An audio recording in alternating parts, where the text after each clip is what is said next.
इसको ओरिजिन जो है वो स्टेप नंबर 1 है। एलजीएनएस जो है रिक्रूटिंग फेज, जिसको हम बोलेंगे फेज 1 पे जो हमारी जो कम्युनिटी है ना, उसको बिल्डअप करना है। मतलब जितने भी लोग जो जैसे बिलीवर्स हम जैसे बोल रहे हैं, है ना, तो जो जब हम मार्केट में हम जाएंगे, तो मार्केट में हम जाएंगे, प्रोजेक्ट्स को बताएंगे, तो जो उस प्रोजेक्ट के ऊपर बिलीव करेगा वो बिलीवर कहलाएगा। ओके। तो जब एक बार कम्युनिटी सेट हो गई, उसके बाद जब प्रोजेक्ट स्टेबल हो गया, तो उन्होंने सेकंड फेज को लॉन्च करने का कमिटमेंट किया हुआ था, जिसको उन्होंने फुलफिल किया सर, है ना। इसीलिए लिक्विडिटी बहुत हाई हुई है। तो सेकंड फेज में अभी जैसे हम उसको देखेंगे, मैं आपको एक चीज में दिखाना चाह रहा हूँ सर। हाँ जी। ठीक ठीक, कंटिन्यू। जी, सेकंड फेज के लिए मैं आपको दिखाना चाह रहा हूँ एक चीज, कहाँ पे है क्वेश्चन आंसर। ये हिंदी वर्जन भी है, मैं हिंदी इसी में ओपन कर देता हूँ।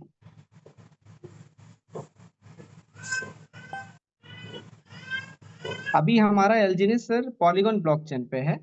ओके। लेकिन जो हमारा स्टेबल कॉइन ए, जैसे उसका हम देखिए कॉइन हम बोल रहे हैं। ओके। तो स्टेबल कॉइन ए जो है, कॉइन कब बोला जाएगा? जब उसका खुद का ब्लॉकचेन होगा। मैंने उसको इंग्लिश वर्जन में देखा था, हिंदी में शायद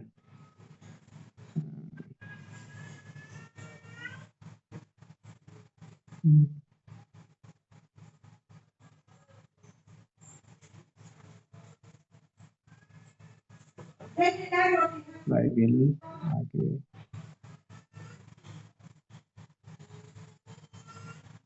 तो हमारा जो सेकंड फेज में जो स्टेबल कॉइन ए है, वो अनुबी ब्लॉकचेन पे लॉन्च होगा सर। अभी हमको वॉलेट में तो मिल रहा है, लेकिन अभी वो कॉइन लॉन्च नहीं हुआ है। बस यही बात मैं आपको बताना चाह रहा था कि सेकंड फेज में क्या होगा हमारा। मैं दिखा भी दूं आपको, नीचे था।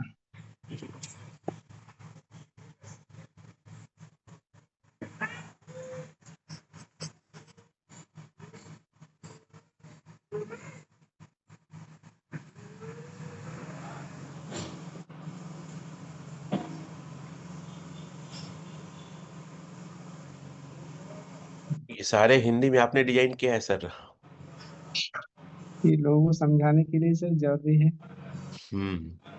मुझे याद है शुरू में आपने काफी मेहनत किया था इसके प्लान को डिजाइन, और आप जो जी। फोल्डर का देखते हैं प्रारूप, उसका पृष्ठभूमि और न्यू सर ने ही रखा था।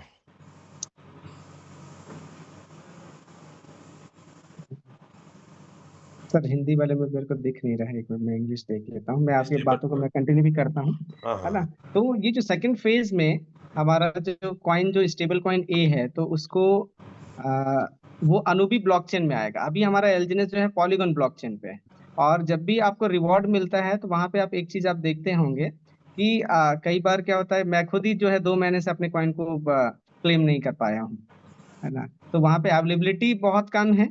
और अवेलेबिलिटी कम होने के बाद उसमें नीचे में आप जाएंगे ना, तो वहां पे stable coin a will be available for manual collection once the a will be launched, ऐसा एक मैसेज आता है ना। तो अभी हमारा यहाँ पे देखिए sir, algorithmic non stable currency एलजीएनएस, है ना। तो यहाँ पे पब्लिक चेन क्या है, इथेरियम पे है। इथेरियम का जो सेकंड लेवल जो मैनेट है वो है पॉलीगॉन। तो एलजीएनएस जो है आपका इथेरियम का एक लेवल 2 मैनेट है, जिसको पॉलीगॉन बोल रहे हैं, उस पे लॉन्च हुआ है। लेकिन हमारा जो प्राइवेसी स्टेबल कॉइन ए, तो स्टेबल उसका नाम क्या रहेगा, स्टेबल कॉइन नेम रहेगा ए, लेकिन पब्लिक चेन अनुबी रहेगा, है ना, ये अनुबी। और ये थर्ड इस पे क्या होगा, जब अनुबी ब्लॉकचेन जब लॉन्च होगा, उसके बाद स्टेबल कॉइन ए उस पे डिप्लॉय किया जाएगा। अब डिप्लॉय करने के बाद पूरे वर्ल्ड का जो फाइनेंशियल सिस्टम है वो चेंज हो जाएगा। मैं आपको एक बात और ओरिजिन के बारे में बताऊं कि ओरिजिन को लॉन्च क्यों किया गया। इसका जो विजन है बहुत बड़ा है, जिसकी हम कल्पना भी नहीं कर सकते। हम जितना भी सोच रहे हैं ना, वो बहुत छोटा है ना। इनका उद्देश्य है डी डॉलराइजेशन, पहला, कि जो डॉलर का जो वर्चस्व है उसको खत्म करना। ओके। साथ ही साथ जैसे अभी इंडियन गवर्नमेंट में, जैसे अगर हमारी करेंसी है, हमारे नोट्स हैं, उसको कौन प्रिंट करता है? भारत सरकार प्रिंट करती है। हमारे पास अधिकार नहीं है। ओके। हमारे पास अधिकार नहीं है। ओरिजिन ने कि मन में ये थॉट आया कि क्यों ना वो अधिकार हमको मिल जाए। ओके, तो फिजिकल करेंसी को तो हम प्रिंट नहीं कर सकते हैं, लेकिन डिजिटल करेंसी को जरूर हम प्रिंट कर सकते हैं। इसीलिए एलजीएनएस की जो सप्लाई है उसको अनलिमिटेड रखी गई है ना, क्योंकि जब आपके पास एलजीएनएस होगा तभी आप स्टेबल कॉइन ए को आप मिंट कर पाएंगे। आपको स्टेबल कॉइन ए के लिए उसको बर्न करना पड़ेगा, और जब आपके पास स्टेबल कॉइन ए आ गया, मतलब क्या हो गया कि आप अपनी करेंसी को प्रिंट कर रहे हैं। आपको जितना करेंसी चाहिए, जितना स्टेबल कॉइन ए चाहिए, आप उसको अपने एलजीएनएस से बंद करके आप उसको बना लीजिए। जैसे अभी हमारे पास अगर 500 नोट चाहिए तो भारत सरकार उसको प्रिंट करती है और वहां से हम लेते हैं, लेकिन ओरिजिन जो है ये अधिकार हमको देना चाह रहा है कि हमारे पास जितना भी कॉइन हो वो उसका डिसीजन हमारा हो, और जैसे हमको नीड होती है तो हम उसको बर्न करके हम उसको जनरेट कर लें, और जनरेट करने के बाद जो है हम अपनी सारी चीजों को हम पूरा कर लें। क्योंकि जब स्टेबल कॉइन आएगा तो उसका प्राइस जो है फिक्स रहेगा, है ना। अभी एलजीएनएस का प्राइस जो है वेरी करता है, तो अभी जैसे कि हमने कार बुक किया सपोज, और उस दिन जो है $13 रहा, लेकिन जब पेमेंट करने के लिए जब हम जा रहे हैं तो उस दिन $10 हो गया, तो वैल्यू तो खत्म हो जाएगी। तो इसलिए वहां पे नॉन स्टेबल कॉइन से हम उसको पे नहीं कर पाएंगे, स्टेबल कॉइन से हम उसको पे कर पाएंगे। इसका मतलब यही है कि हमारे जो फिजिकल एसेट्स हैं उसको पे करने के लिए हम डिजिटल एसेट्स यूज करेंगे।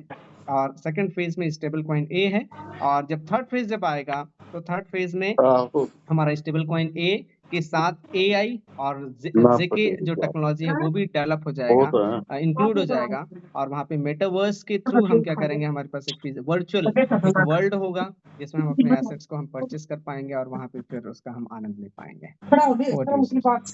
Thank you sir. Screen share को ऑफ कर देंगे सर।